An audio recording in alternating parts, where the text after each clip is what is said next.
ನಮಸ್ಕಾರ ವೀಕ್ಷಕರೇ, ಇಬ್ಬನಿ ನ್ಯೂಸ್ಗೆ ಸ್ವಾಗತ. ನೀವಿನ್ನೂ ಇಬ್ಬನಿ ನ್ಯೂಸ್ಗೆ ಸಬ್ಸ್ಕ್ರೈಬ್ ಮಾಡಿಕೊಂಡಿರದಿದ್ದರೆ ದಯವಿಟ್ಟು ಈಗಲೇ ಸಬ್ಸ್ಕ್ರೈಬ್ ಆಗಿ. ಹರಪನಹಳ್ಳಿಯಲ್ಲಿ ಮೇ ದಿನಾಚರಣೆ. ಹರಪನಹಳ್ಳಿಯಲ್ಲಿಂದು ಅಂತಾರಾಷ್ಟ್ರೀಯ ಕಾರ್ಮಿಕ ದಿನಾಚರಣೆಯನ್ನು ಆಚರಿಸಲಾಯಿತು. ತಾಲೂಕಿನ ಸರ್ಕಾರಿ ಪದವಿ ಪೂರ್ವ ಕಾಲೇಜಿನ ಹತ್ತಿರ ಕಾಂ ಟಿ ಬಸಮ್ಮ ಅವರು ಧ್ವಜಾರೋಹಣ ಕಾರ್ಯಕ್ರಮ ನಿರ್ವಹಿಸಿದರೊಂದಿಗೆ ಮೇ ದಿನಾಚರಣೆಗೆ ಚಾಲನೆ ನೀಡಿದರು. ಹರಪನಹಳ್ಳಿ ತಾಲೂಕಿನ ಭಾರತ ಕಮ್ಯುನಿಸ್ಟ್ ಪಕ್ಷ ಮತ್ತು ಎಐಟಿಯುಸಿ ನೇತೃತ್ವದಲ್ಲಿ ಕಾರ್ಮಿಕರ ದಿನಾಚರಣೆಯನ್ನು ಆಚರಿಸಲಾಯಿತು. 19ನೇ ಶತಮಾನದ ಉತ್ತರಾರ್ಧದಲ್ಲಿ ಕಾರ್ಮಿಕರು ದಿನಕ್ಕೆ 10 ರಿಂದ 14 ಗಂಟೆಗಳ ಕಾಲ ಕೆಲಸ ಮಾಡಬೇಕಿತ್ತು. ಅದರ ಪ್ರತಿಭಟನಾರ್ಥವಾಗಿ ಕಾರ್ಮಿಕ ದಿನಾಚರಣೆ ಆಚರಣೆಗೆ ಬಂತು. ಕೆಲಸದ ಅವಧಿಯನ್ನು 8 ಗಂಟೆಗಳಿಗೆ ನಿಗದಿಪಡಿಸಬೇಕೆಂದು 1886ರ ಮೇ 1ರಂದು ಅಮೆರಿಕದ ಚಿಕಾಗೋದಲ್ಲಿ ಲಕ್ಷಾಂತರ ಕಾರ್ಮಿಕರು ಬೃಹತ್ ಚಳವಳಿ ನಡೆಸಿದರು. ಈ ಹೋರಾಟದ ಸ್ಮರಣೆಗಾಗಿ ಅಂತಾರಾಷ್ಟ್ರೀಯ ಕಾರ್ಮಿಕ ದಿನಾಚರಣೆ ಆರಂಭವಾಯಿತು. ಭಾರತದಲ್ಲಿ ಮೊದಲ ಬಾರಿಗೆ ಕಾರ್ಮಿಕ ದಿನಾಚರಣೆಯನ್ನು ಮೇ 1, 1923ರಂದು ಮದ್ರಾಸಿನಲ್ಲಿ ಅಂದ್ರೆ ಈಗಿನ ಚೆನ್ನೈನಲ್ಲಿ ಆಚರಿಸಲಾಯಿತು. ಇದನ್ನು labour Kisan party of Hindustan ಸಂಘಟಿಸಿತ್ತು ಎಂದು ಆಚರಣೆಯ ಹಿನ್ನೆಲೆ ಮತ್ತು ಮಹತ್ವದ ಬಗ್ಗೆ ವಿಷಯ ಹಂಚಿಕೊಂಡರು. ಸಂಗಾತಿಗಳು ಹಾಗೂ ಸಿಪಿಐ ತಾಲೂಕು ಕಾರ್ಯದರ್ಶಿಗಳಾದ ರಮೇಶ್ ನಾಯಕ್, ಎಚ್ಎಐಟಿಯುಸಿ ಹಿರಿಯ ಮುಖಂಡರಾದ comrade Gudihalli Halesh, comrade Hanumanthappa, AIKS taluk ಗೌರವಾಧ್ಯಕ್ಷರು, ಬಿಸಿಯೂಟ ಸಂಘಟನೆಯ ತಾಲೂಕು ಅಧ್ಯಕ್ಷರಾದ ಕಾಮ್ರೇಡ್ ಎಪಿ ಪುಷ್ಪ, ಕಾಮ್ರೇಡ್ ಸುಮಂಗಲತಾಯಿ, ಸಿಪಿಐ ತಾಲೂಕು ಸಹ ಕಾರ್ಯದರ್ಶಿ ಕಾಮ್ರೇಡ್ ಕೊಟ್ರೇಶ್ ಬಳಿಗನೂರು, ಕಾಮ್ರೇಡ್ ದೊಡ್ಡ ಬಸವರಾಜ್, ಕಾಮ್ರೇಡ್ ಕೆ ಶಿವರಾಮ್ ಹಾಗೂ ಕಾಮ್ರೇಡ್ ಅರುಣ್ ಕುಮಾರ್ ಡಿಎಚ್ ಭಾಗವಹಿಸಿದ್ದರು. ಸುದ್ದಿ ಸಹಾಯ ಗುಡಿಹಳ್ಳಿ ಹಾಲೇಶ್.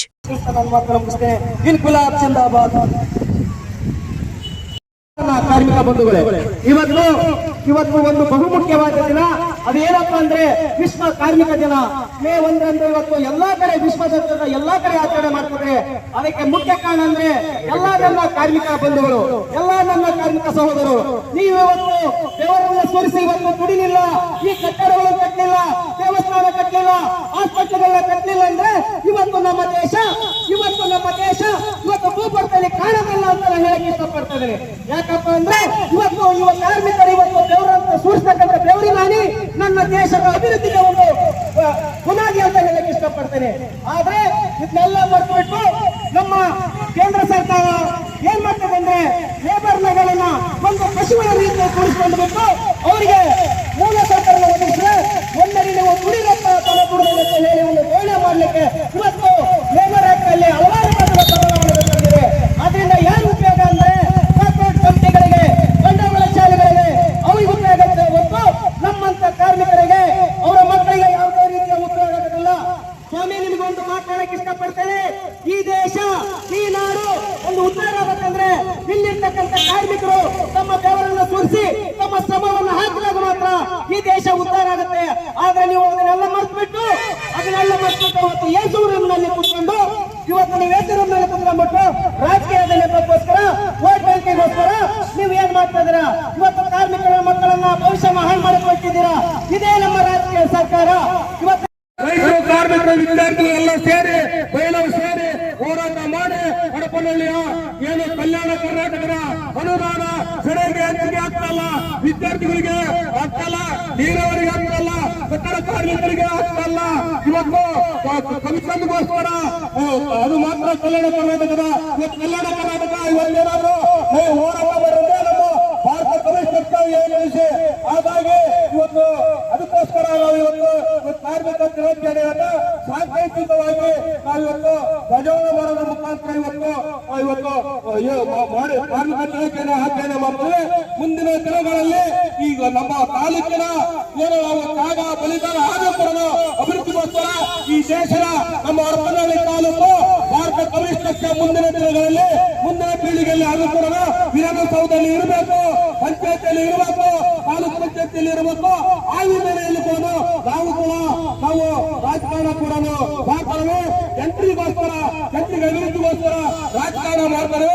ಭ್ರಷ್ಟಾಚಾರ ಕೊಲಗಬೇಕು, ಸ್ವಜನ ಪಕ್ಷಪಾತ ಕೊಲಗಬೇಕು, ಏನು ಜಾತಿ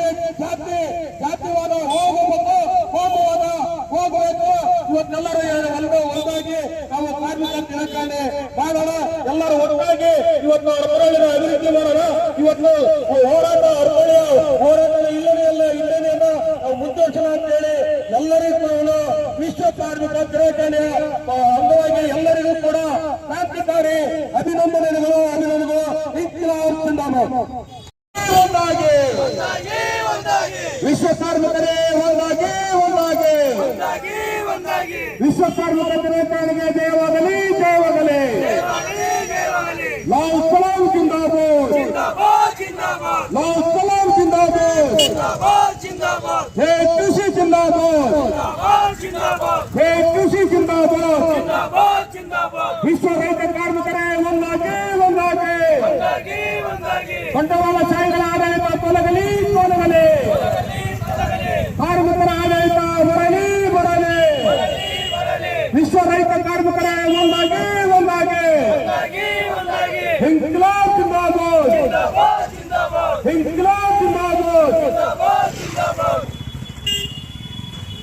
ಹಾಗಾಗಿ ಇವತ್ತು ಇತ್ತೀಚಿನ ದಿನಮಾನಗಳಲ್ಲಿ ಇವತ್ತು ಬಂಡವಾಳಶಾಹಿಗಳು ಅವರ ಶ್ರೀಮಂತ ಕುಟುಂಬದ ರಾಜಕಾರಣಿ ಮಕ್ಕಳು ಮಾತ್ರ ರಾಜಕಾರಣಿಗಳಾಗುತ್ತದೆ.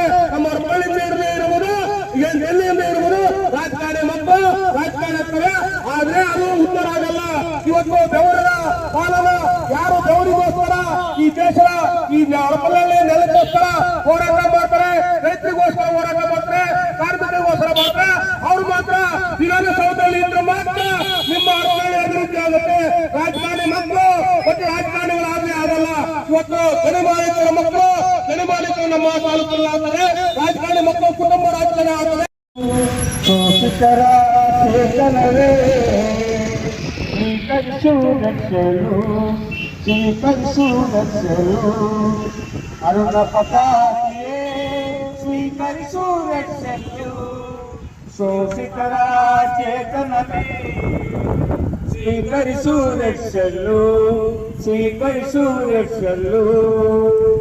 ಎಂದೋ ನಮ್ಮ ಮಾನಿಯರು ನಿನ್ನನ್ನು ಕೈ ಹಿಡಿದಿಯರು. ಎಂದೋ ನಮ್ಮ ಮಾನಿಯರು ನಿನ್ನನ್ನು ಕೈ ಹಿಡಿದಿಯರು. ನಿನ್ನನ್ನು ಮೇಳಲು ಹೋರಾಟದಿ ಮುಂದುವರು ಅರುಣ ಪತಾಕೆ ಸ್ವೀಕರಿಸು ಶೋಷಿತರ ಚೇತನವೇ ಸ್ವೀಕರಿಸು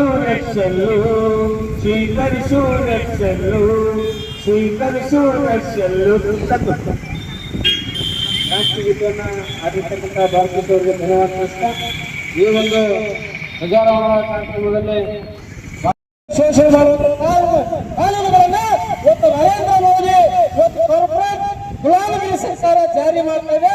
ಈ ನೇತೃತ್ವದ ಅಂಗವಾಗಿ ನಾವು ಇವತ್ತು ಅದನ್ನ ಬಲವಾಗಿ ಖಂಡಿಸ್ತಾ ಇದ್ವಿ. ನಮಗೆ ಏನು ಮೊಟ್ಟಮೊದಲಾಗಿರ್ತಕ್ಕಂಥ ಎಲ್ಲಾ ಕಾನೂನುಗಳು ವಾಪಸ್ ಆಗಬೇಕು. ಏನು ಕಾರ್ಮಿಕ ವಿರೋಧಿ ಕಾನೂನುಗಳನ್ನ ಇವತ್ತು ರದ್ದುಪಡಿಸಬೇಕಂತೇಳಿ ನಾವು ಒತ್ತಾಯ ಮಾಡ್ತಾ ಇದೀವಿ. ಅದ್ರ ಜೊತೆಗೆ ತಾಲೂಕಿನಲ್ಲಿ ತಗೊಂಡ್ರೆ ಇವತ್ತು ಇಡೀ ರಾಜ್ಯದಲ್ಲಿ ಏನು ಸರ್ಕಾರಿ ಶಾಲೆಗಳು ಮತ್ತು ಸರ್ಕಾರಿ ಶಾಲೆಗಳು ಹೋಗೋದು ಕಾರ್ಮಿಕರ ಮಕ್ಕಳು ರೈತರ ಮಕ್ಕಳು ಇವತ್ತು ಸರ್ಕಾರಿ ಶಾಲೆ ಒಳಗೆ 30ಕ್ಕಿಂತ ಅಲ್ಲ 50 ಮಾಡ್ತಾ ಇದ್ದಾರೆ. 50ಕ್ಕಿಂತ ಕಡಿಮೆ ಮಕ್ಕಳು ಏನಾದ್ರೂ ಆ ಶಾಲೆಯಲ್ಲಿ ಹೋಗ್ತಾ ಇದ್ರೆ ಆ ಶಾಲೆಯನ್ನ ಮುಚ್ಚುವ ಎಲ್ಲಾ ಆದೇಶಗಳನ್ನು ಇವತ್ತು ಸರ್ಕಾರಗಳು ಮಾಡ್ತಾ ಇದ್ದೇವೆ.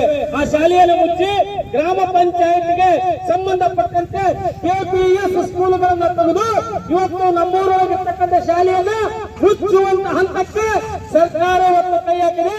ಅದರಲ್ಲಿ ಕೂಡ ಅರಪಳ್ಳಿ ತಾಲೂಕಿನಲ್ಲಿ 9 ಸ್ಕೂಲ್ಗಳು ಅಲ್ಲಿ ರೆಡಿಯಾಗಿದ್ದಾವೆ. ಅದ್ರ ಭಾಗವಾಗಿ ವೈದ್ಯರೊಳಗೆ ಇವತ್ತು ಸ್ಕೂಲು ಅಲ್ಲಿ ಮೊನ್ನೆ ಏನು ರಾಜಾರೋಷವಾಗಿ ಒಂದು ರಾಜ್ಯಾದ್ಯಂತ ಏನು ಆದಿತ್ಯದಿಂದ ಏನು ದೊಡ್ಡ ಒಂದು ಏನೋ ಒಂದು ಅರಸಿನ ಸಾಮ್ರಾಜ್ಯವನ್ನು ನಿರ್ಮಾಣ ಮಾಡಿಬಿಟ್ಟು